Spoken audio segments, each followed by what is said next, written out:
L'histoire que je tiens à vous raconter aujourd'hui fait partie de l'une des grosses légendes dans la tradition Fon au Bénin. Cette histoire nous a été racontée par notre mère lorsque nous étions encore tout petits. Ce qui se passera ce jour-là traumatisera plus d'un. Et une légende va naître de cette histoire, de ce vécu apparemment. Vrai ou faux, on ne le saura jamais. Mythe, entouré d'une grosse dose de spiritualité, l'histoire que je vais raconter ici mérite d'être entendue et fait sûrement peut-être partie de notre patrimoine culturel, digne de ces histoires racontées dans la littérature orale. Bienvenue sur la chaîne Twist Corporate. Vous pouvez vous abonner déjà sur cette chaîne. Sur cette chaîne, beaucoup de thématiques sont abordées. Vous avez plusieurs types d'émissions connues déjà pour l'émission phare On ne peut pas plaire à tout le monde qui dure depuis il y a quelques années. La seconde émission phare sur cette chaîne qui traite également de culture et d'actualité en général, de faits de société, intitulé Gloire dit, animé par mon frère jumeau Gloire, est également disponible sur cette chaîne. N'hésitez pas à vous abonner. Cette année, nouvelle année 2022, les mystères, les histoires aussi folles, je me ferai un vilain plaisir de vous les raconter, histoire de vous donner peut-être quelques sueurs froides dans le dos, quelques frissons. Bienvenue et merci de prendre le rendez-vous. Je serai là pour vous raconter ces histoires qui nous ont jamais été racontées, entre nos traditions et la réalité, si j'en trouve. Si vous aussi vous avez des histoires, n'hésitez pas à me les envoyer inbox pour que je les partage à tous mes internautes. Les histoires de grâce, c'est maintenant.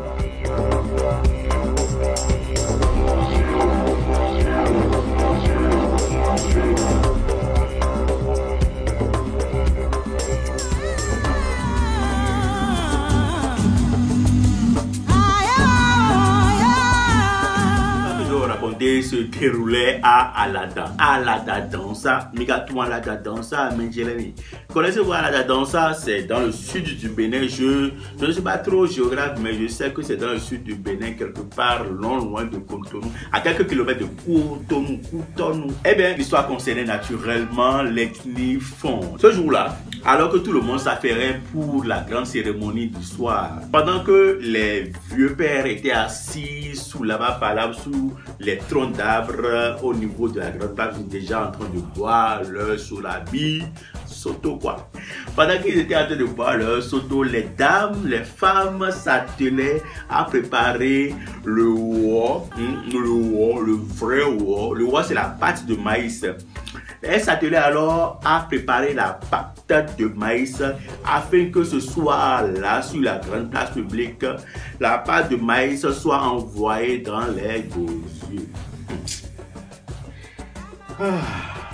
Ça me fait penser. Il y a longtemps que j'ai pris la pâte de maïs en fait. Et je me dis qu'il faut que j'y remédie. Ce soir-là, dans une des maisons, je vais l'appeler Senami pour mon histoire. Senami préparait alors avec ses co-épouses afin d'être prête pour la grande soirée-là. Cette grande soirée-là qui devait réunir tout le monde. Vous savez, pendant que maman préparait, les enfants couraient un peu partout. Surtout à cause de la lune, la pleine lune qui était sortie, qui avait éclairé toute cette maisonnée, qui était éclairée que par des lampes tempêtes, lanternes. Vous connaissez la lanterne, gomiopman.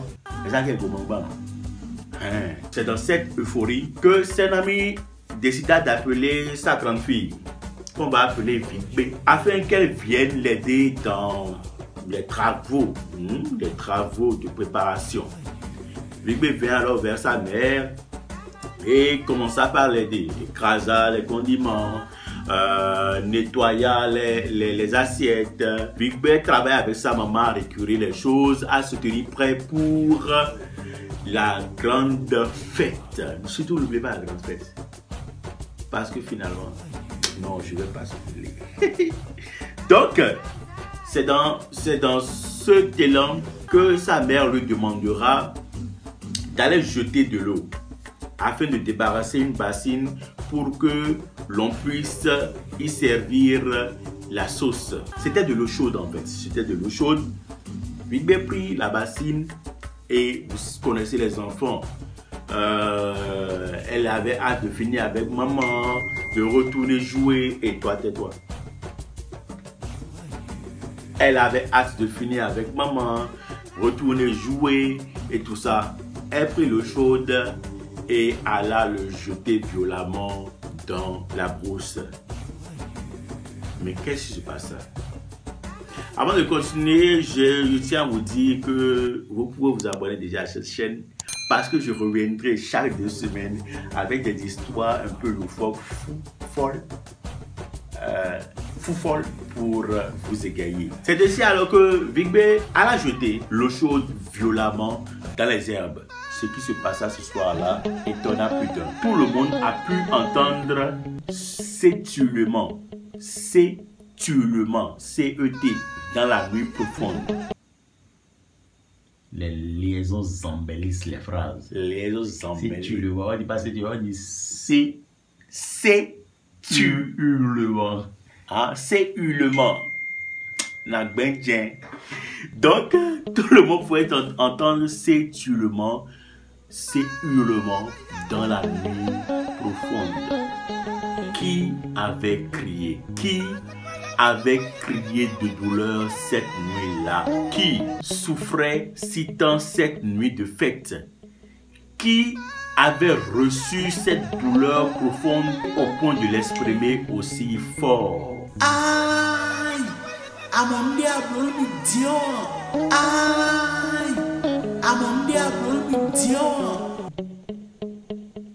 C'était ce qu'on pouvait entendre dans cette nuit profonde. Comme une forte résonance, comme un muezzin qui criait pour appeler ses fidèles à la prière, on pouvait entendre ce cri au loin. Aïe, à mon diable pour dire aïe, as-tu vu ce que tu m'as fait? Mais qui avait aimé ce cri dans la nuit profonde? Personne ne le savait. Personne. Lorsque ce cri fut lancé, tout le monde tenta d'accourir vers la maison parce qu'on savait d'où ça venait, mais personne ne savait qui l'avait réellement fait. La mère de Big B, ses amis, courut dehors pour voir ce qui se passait. Était le Joe, était Joe, qu'est-ce qui se passe? Mais de moi dit, on tenta de voir où se trouvait la petite Big B. Au final, à travers les recherches, on retrouva son corps chauffant, brûlant carrément dans les herbes. On la transporta à la maison. Sa mère affolée, les anciens du village étaient également affolés. La fête, cette fameuse fête dont je vous parlais, commença à prendre un tour assez dramatique, un tour assez tragique. Chacun cherchait à savoir ce qui arrivait réellement à cette petite fille pleine de joie qu'on venait juste de voir, mais qui s'était retrouvée par terre. Pour d'autres, c'était la fille qui avait crié en fait. On retrouve la bassine qui était là, versée par terre. Personne ne savait réellement ce qui s'était passé. Toute la nuit, sa mère veilla. Les anciens du village décidèrent alors, avec l'aide de son père, de consulter l'oracle, le Fa.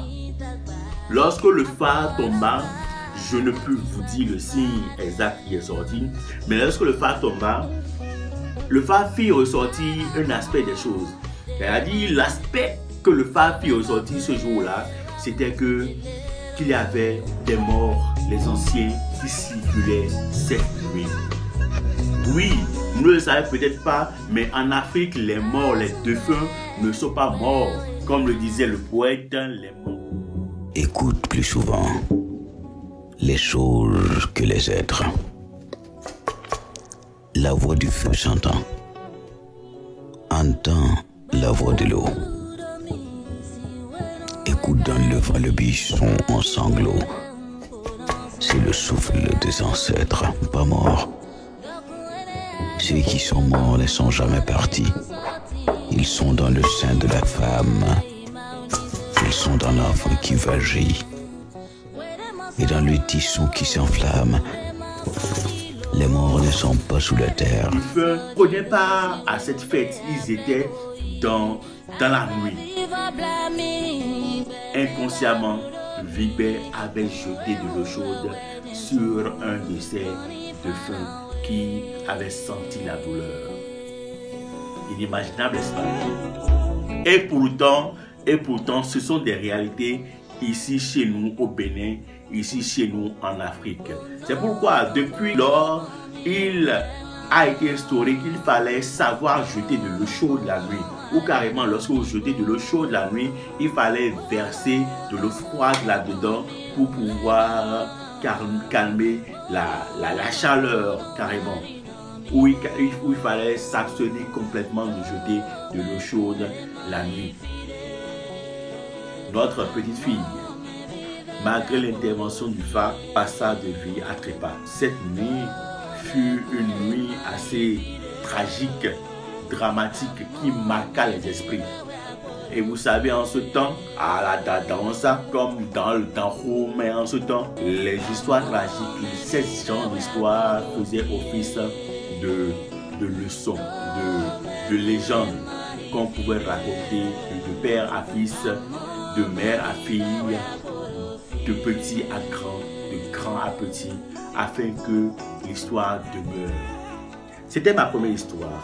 Les histoires de grâce, c'était ma première histoire. J'espère que vous avez aimé. Si vous aussi, vous avez de ces genres de légendes, de ces genres d'histoires qui font froid dans le dos, qui sont assez bizarres, n'hésitez pas à me les envoyer. Merci de m'avoir suivi et que la paix soit avec vous.